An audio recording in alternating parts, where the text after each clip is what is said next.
Welcome back, everybody, to the insurance panel. Back again, we have with us Chris Smith. How the heck are you, my friend? All is well.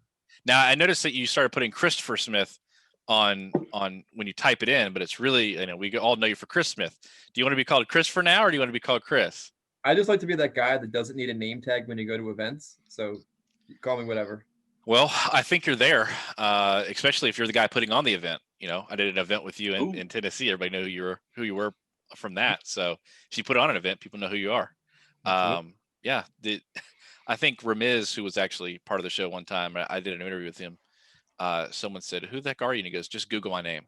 If you're Googleable, I think that's a good thing. Not the bad Googleable, like you type in Stephen Avery, but a good Googleable.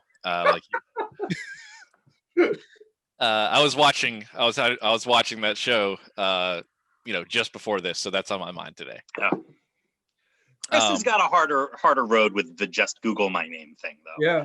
If you Google Chris Smith, you're gonna get a lot of hits. A lot of imposters. Works in my favor. Frumpkin, you got a pretty easy road there. You're gonna be easier. Okay. Yeah. No, there's not that many Nicholas Frumpkins. Matthew Murray, there's a guy that plays hockey, so I think he's gonna win time over time. But maybe Matthew Murray Insurance, I might be Googleable. Who knows? Could be. But what I did find out is that if you Google the insurance panel, we come up. Hey, number one. That's cool. Look at that AdWord power. Organic, baby. We haven't even tried yet. Wow. So I think, I think that's cool. We do own the insurance panel .com, right? I don't know if you knew that, Chris, but we did that. Yeah, it was $1. So like rock stars. Like rock stars. Speaking of the guitar in the back. We did. Nice. Yep. We decided it was time after 1,000. I don't know. It's cool. But, we'll do something with it eventually. Yeah. The insurance panel is a 3-letter word, TIP. And so is CRM, customer relationship management. Oh. That could be my best transition yet, or the worst. We're not really sure yet.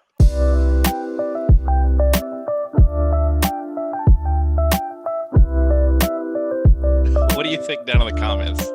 I haven't done a transition like that in a long time, but I wanted to see if I could get away with that. But that, there's been a lot of stuff on social media, like especially Facebook. All three of us are part of multiple Facebook groups.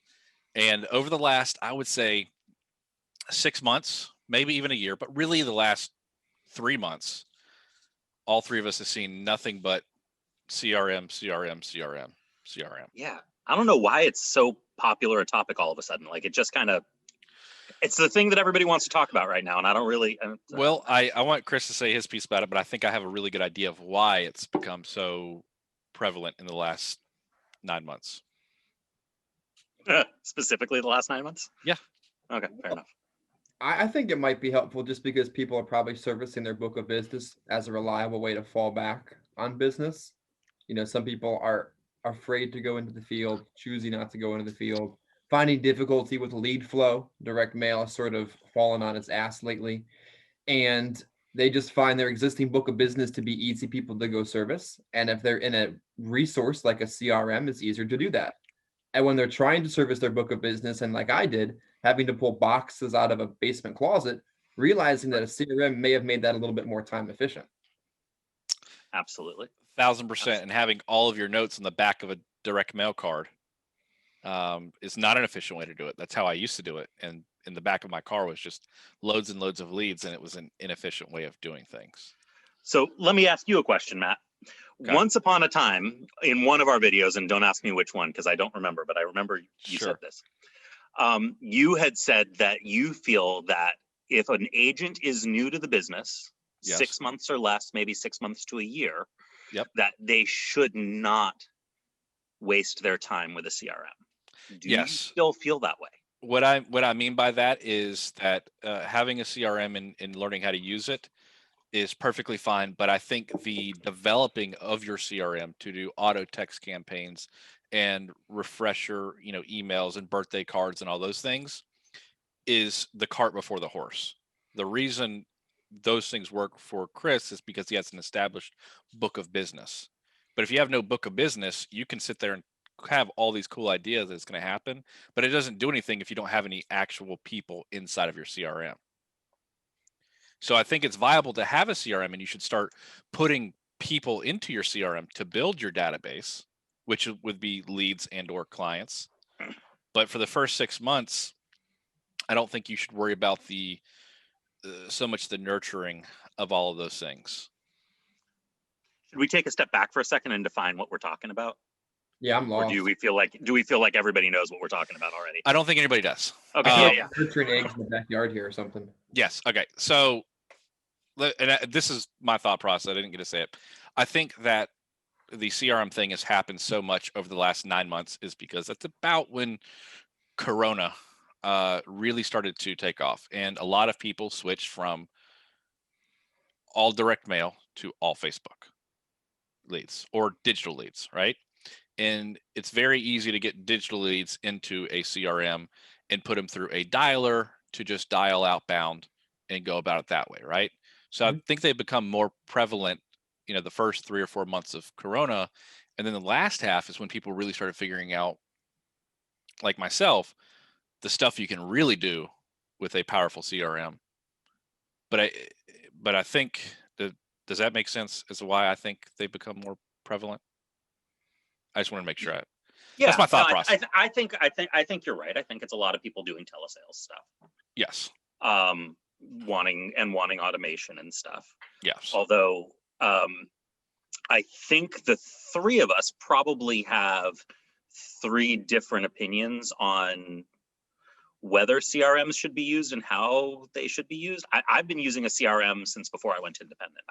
I've been using one religiously since I was a captive agent. Sure. And I use it extremely differently than what you just described. Like everything that you just described is not a part of my life at all. Yes. Like, at all. So, and yeah, I'll just make sure. So a CRM, for those that are watching this, is something similar to a Radius Bob, a Go High Level, one of those CRMs. I think one's called Not Annoying CRM, Zoho. Not Less Annoying, Zoho, yes. HubSpot.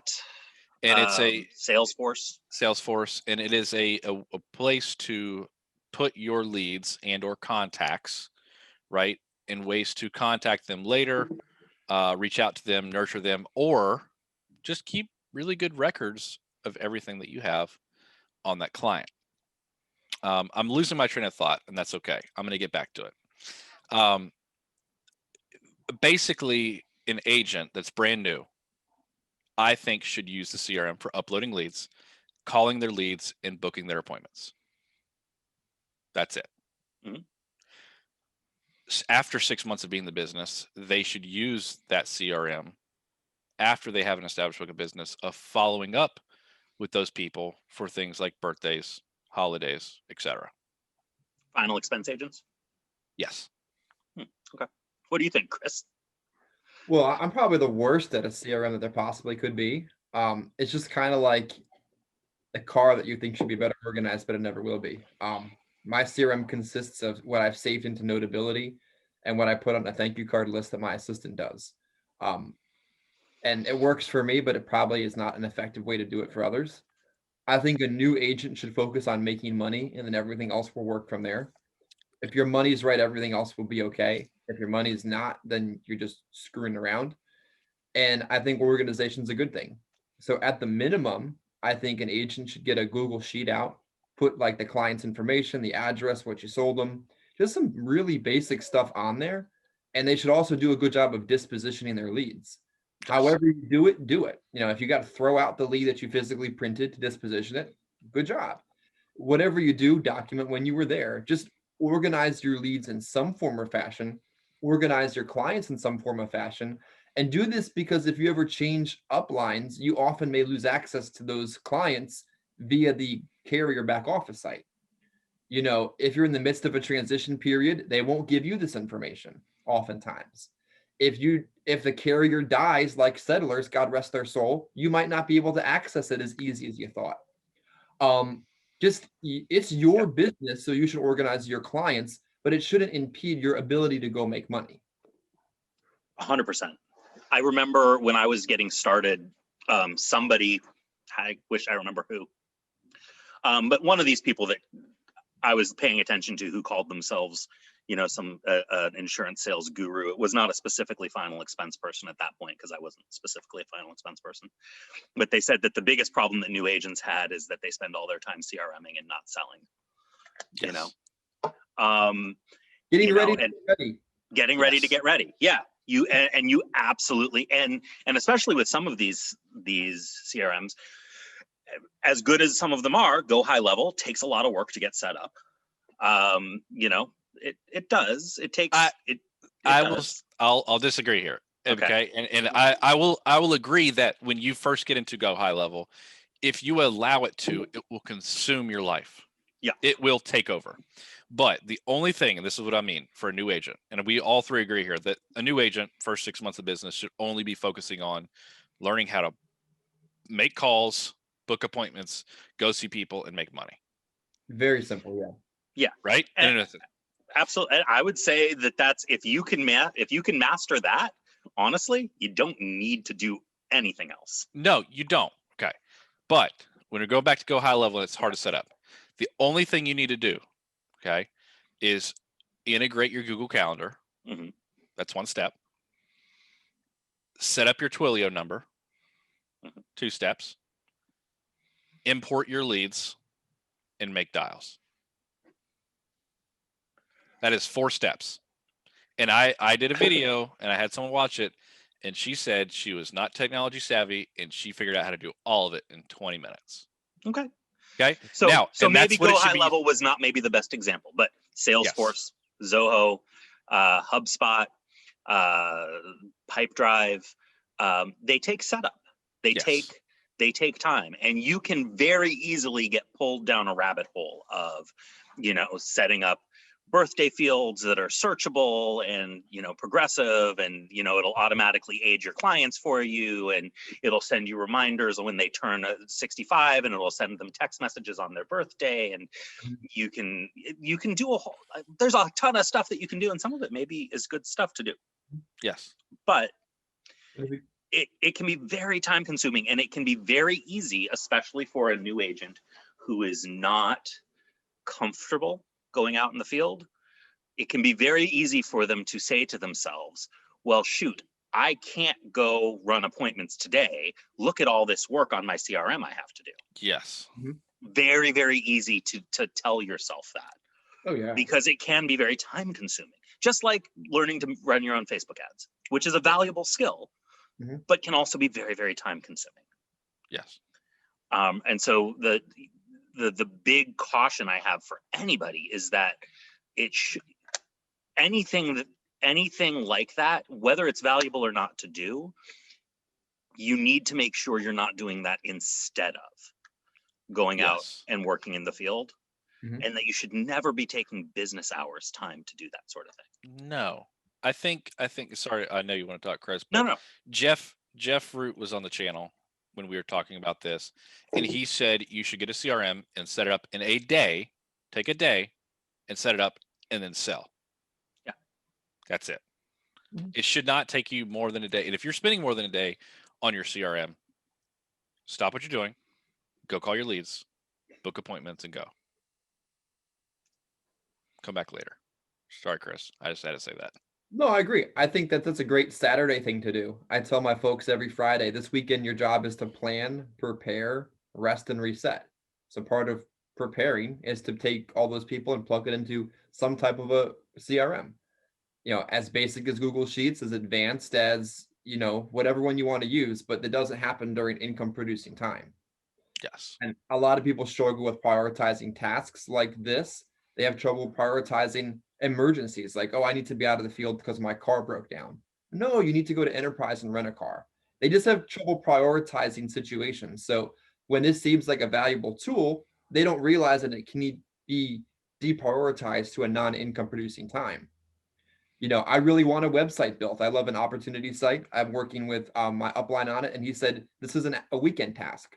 I'm like, oh, okay. This is not a task we get to do on the weekday. So it's important that you prioritize things. And I think a CRM is a great tool to be prioritized towards non-sales days. Yes. I also think, and this happens a lot on Facebook or other social media platforms. hashtag TikTok. I don't know, whatever. That YouTube. yeah, YouTube. YouTube. That people think the CRM and the CRMs are sold as. It's the part. This is the problem I'm getting at. The CRMs are sold as the one way to fix all of your problems, the one way to fill your calendar. How many ads have you guys seen that it says this agent has 153 booked appointments and he hasn't even called somebody? It does. I'm telling you, I'm good at doing that stuff. I can probably get you like 3 appointments a day, maybe, right? Right. Maybe. The rest of it you have to still do. It is not an end all be all to booking your schedule. Like, you have to go to work on this stuff. So the problem I think about the CRMs is they're oversold for what they actually do or what they can do, when in reality they should be just used for the basic things, especially early on. You know what desperate agents do? They look for something that they're not doing and blame it for why they're not succeeding. You know, you hear they talk about a new company. That's why I haven't made any money yet, because I'm not selling ABC company. Yes. Or, you know why I'm not succeeding? Because I didn't say that during the appointment set process. Or I don't have this CRM tool. That's why I'm not making any money. You know, I only gave 3 presentations this week and worked 1.5 days, but it's a CRM. That's what makes the difference. Yes. So it's almost like a crutch in a sense to blame something for why you're not successful. Right. But successful people just do it naturally, because I don't know, like there's such a difference between the people that win just by natural, the people that are average, and the people that'll never make it. Yeah. You Yeah, know, no. not be distracted by a CRM. Average people might be able to figure out when to put it somewhere else. And these other folks, you know, it's just a spectrum of agents. Yeah. And if you're spinning your wheels, I mean, if you're spinning your wheels and you're having problems with that kind of stuff, and I mean, it's not the CRM. Like, you know, we've had John Duggar on our show several times. Mhm. You know, He's got a file cabinet. He has a file cabinet. He does everything with actual physical paper, like everything with actual physical paper. He only does e-apps if he absolutely has to. He doesn't have a CRM. He prints out his leads, and then he makes notes on the lead card and he puts them into a physical file. And when he gets ready to go out for the day, he takes that file with him. You know, like, you don't need fancy stuff. Well, Would fancy stuff make your life easier? That is a CRM in a way. It It's is just from 1980. right. Mhm. Fancy stuff can make your life easier, right? Like, I use my CRM to easily create lists for myself so that I know which clients that I want to call next. So that I can say, when I sit down and I'm like, this week I want to work here because I have this many leads that I've only called 3 times in this area, and so this is the area that I'm going to call, and I'm going to call these 200 people for my appointments this week, because they're all in the same area and they've all only been called 3 times or less. Yes. Great. A CRM helps me figure that out in 30 seconds instead of, you know, sitting down for a half an hour and sorting through stuff and figuring that stuff out.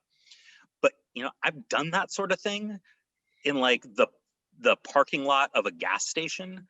It's sitting in the backseat of my car and physically going through physical printed leads also, because, you know, it's possible. You can. Yeah. You Before know, the internet was a thing, life insurance was still sold. Yeah. Right. People had to take a bunch of coins and go to a payphone and call their clients and go like, "Hey, I can't find your house." Like, on a payphone, they're 10 miles away and they are like trying to walk them through those directions. Like, we didn't have that. We carry around map books. Let me tell you about West Virginia. Let me tell you about that experience. Right. I literally printed out MapQuest directions from one appointment to the next because your cell phone didn't work there. Right. So your go high whatever wouldn't work while either they're in that situation either. Nope. Yeah. Exactly. Yeah. But Chris made a really good point that, you know, when things are going wrong, people look to blame something. And my least favorite thing that happens is when I get on a call with an agent and they go, "Tell me about this CRM," or "Tell me about these leads that everybody keeps talking about, because I got leads from this person, they didn't work out. And I got leads from this person, they didn't work out." And I'm going, you know what, man, my leads really suck. You do not want my leads because I don't want you to be the person.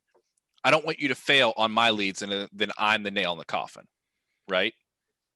It's those people. And I had hard conversation with people today. I said, hey, man, you know what? This business might just not be for you. But I got my CRM set up and I'm doing all these things. Like, well, how many calls have you made? How many dials have you made? How many people have you talked to? Have you sat down with 12 people or 15 people a week? Because that's all you really need. I'm gonna do Not that that next many. week, though. I'm gonna do that next week, though. That's the thing. That next week. Yeah. Right. I'm getting ready to do that next week, Matt. How long have you been getting ready?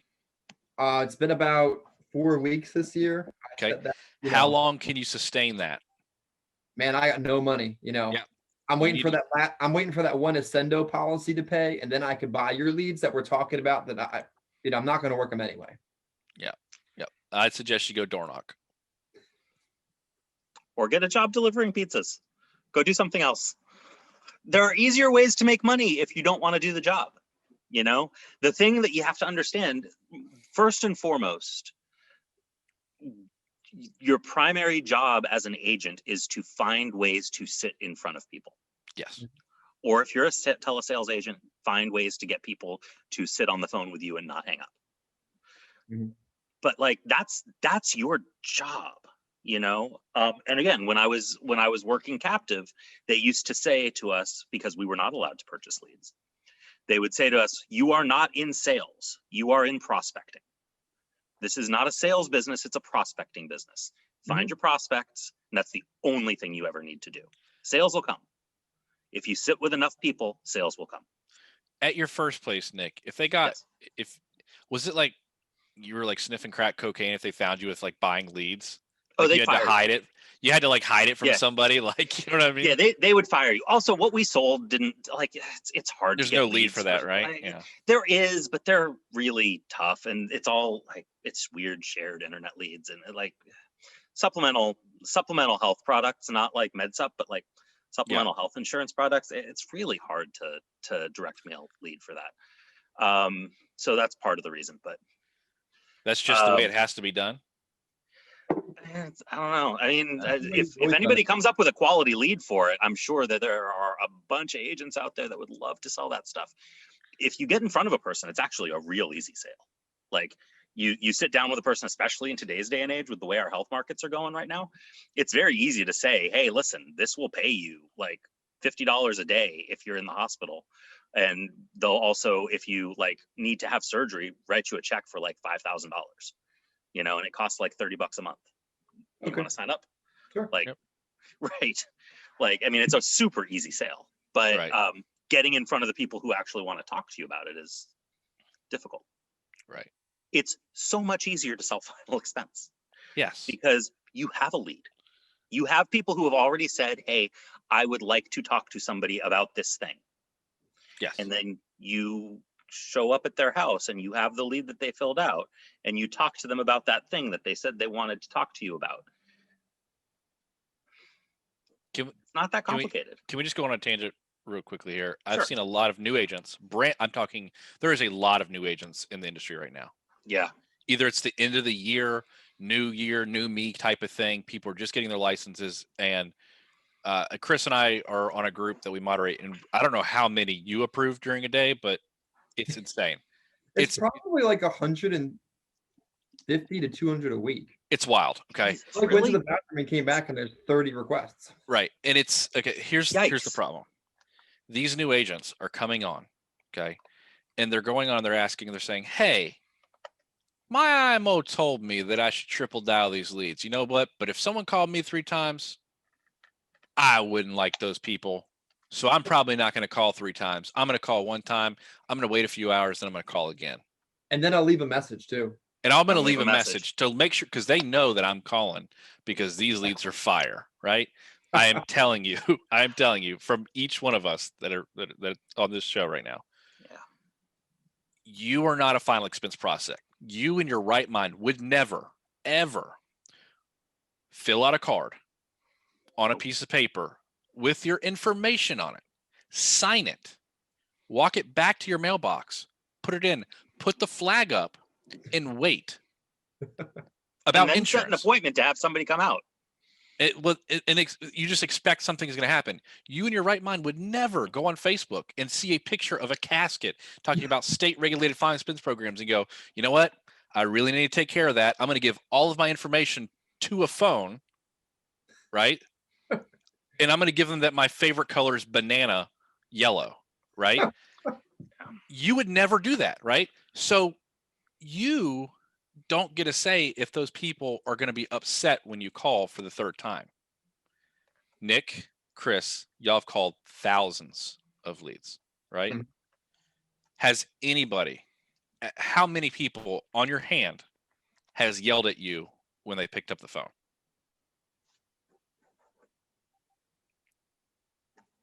One. I,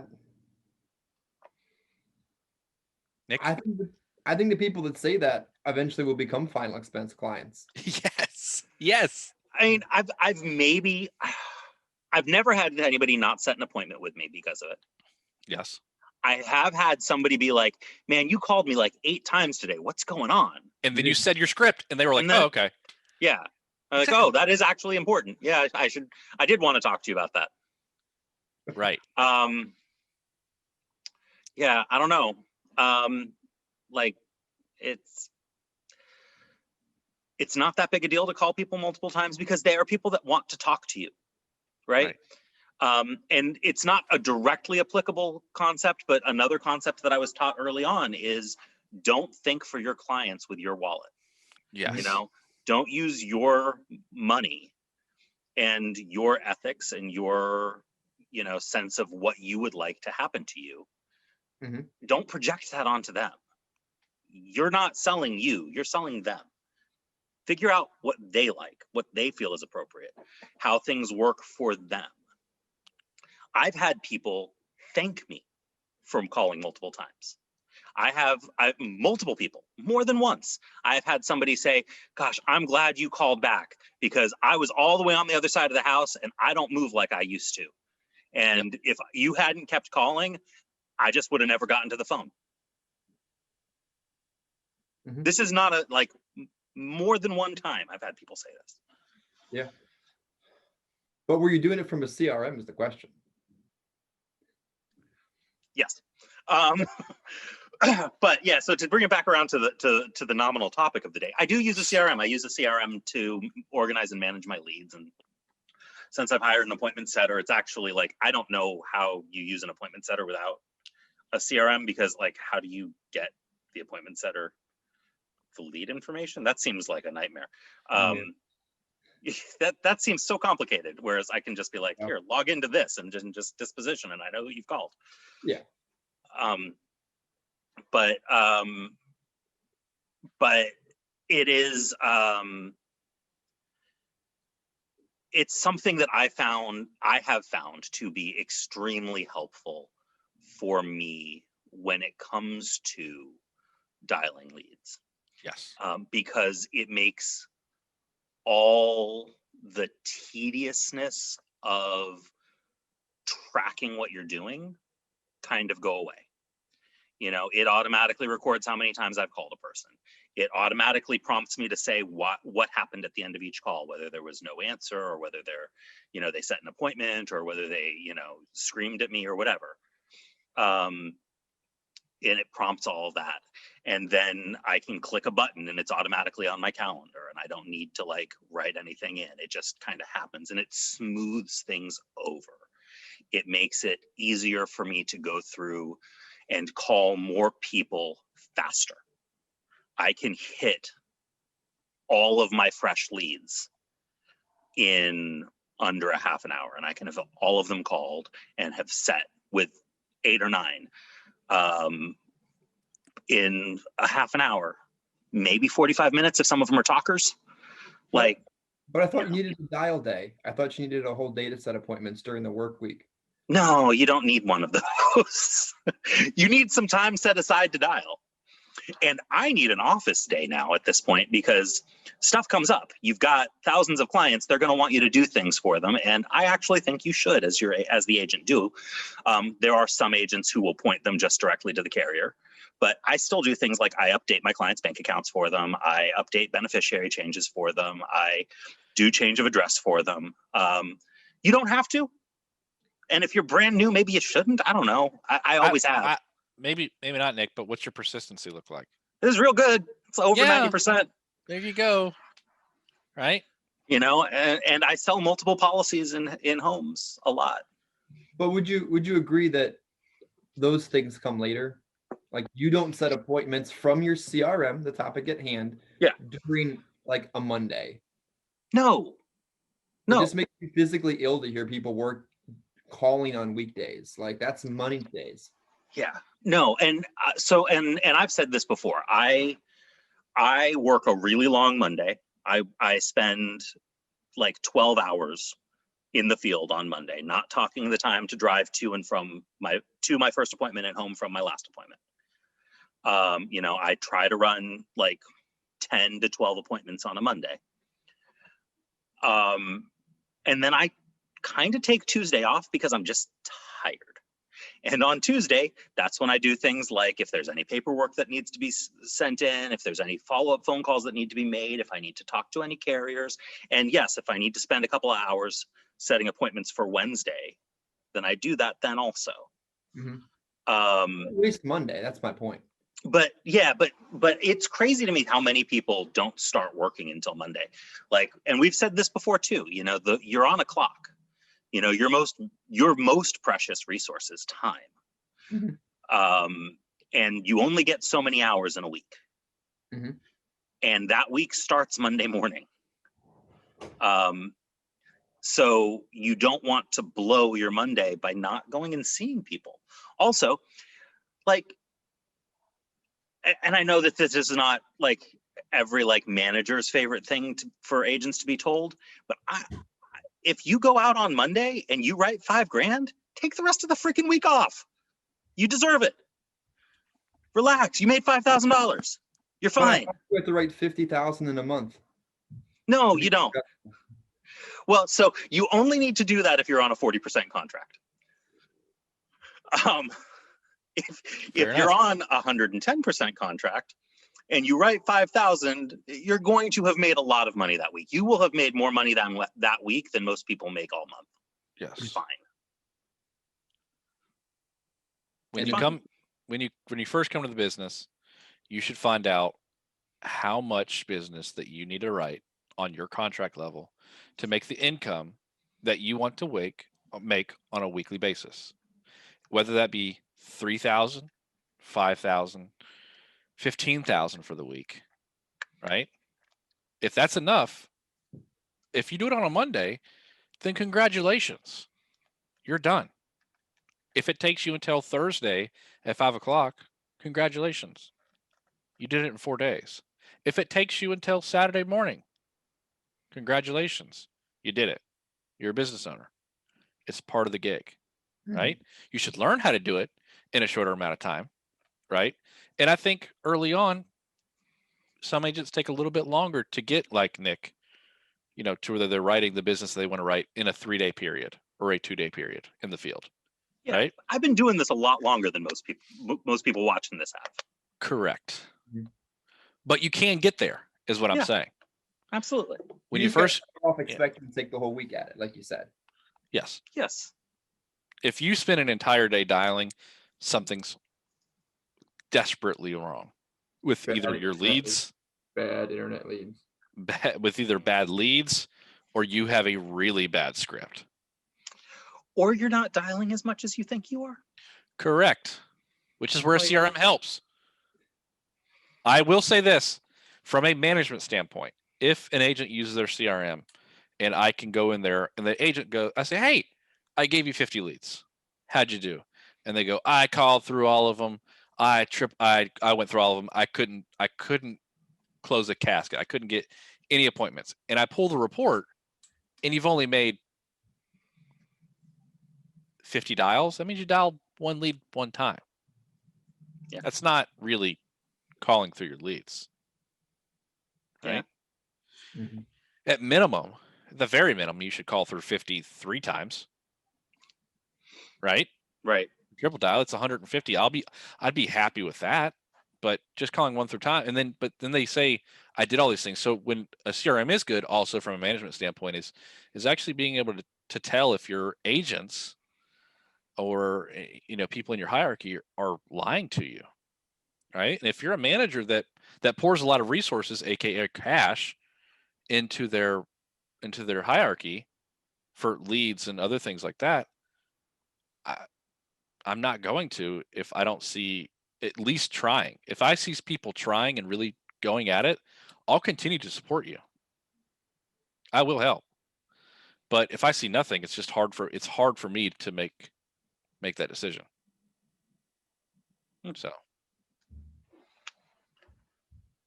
CRMs are awesome, or not. Who knows? Yeah. You decide. If you're watching this, do you have a CRM? Do you use it? And how long have you been in the business? We actually got a couple people that commented on the last one, Nick, when we posted about how long they've been in the business, where they're from, and stuff like that, and how new they are. And we'll ask again, where you're from, how long you've been in the business, and do you have a CRM? I think it's important to know. Chris does, but doesn't. He does, but he doesn't really use it. Mm-hmm. Nick uses his, but for different things, and I use mine a lot. Yeah. Right. But they all work. Thing is, doesn't matter what any one of us three say. CRMs are a tool, but they are not a fix-all. They will not help you close business. The only way to close business is to talk to people or sit down with people and talk to them. Mm-hmm. I agree. Good old-fashioned selling. Prospecting. Eyeball to eyeball, belly to belly. Belly to belly. That's funny. I've heard that one time. That's good. What is it? Knee knocking? Yeah. Knee knocking. Yeah. That sounds like a JD term. That sounds like something he would say. Social distance, like back up a little. Yeah, get a social distance. But anything else, guys, before we jump in here? It's closing in on about 40 minutes or so, which I think this is a really good topic. But I think we're kind of near the end of it. So anything else, you two? Yeah, don't over prepare. Don't plan to prepare. Go out and sell, and everything else will come in line. Well said. I can agree with that. I concur. So thanks again, guys. We're going to always, every time we have Chris on, we're going to have him close it out with this famous line. So go ahead and give it to us, Chris. I don't even remember. Good Lord. You remember. Here it comes. Like 3 guys from, I guess, maybe 3 different places, but maybe I cheat on both of you from the same. I don't even know. We're just us talking. Like, we're not representing a carrier, a marketer, an IMO. It's just 3 humble opinions about a particular topic. Yeah. Perfect. Thanks again, guys. Talk to y'all soon. See you next time.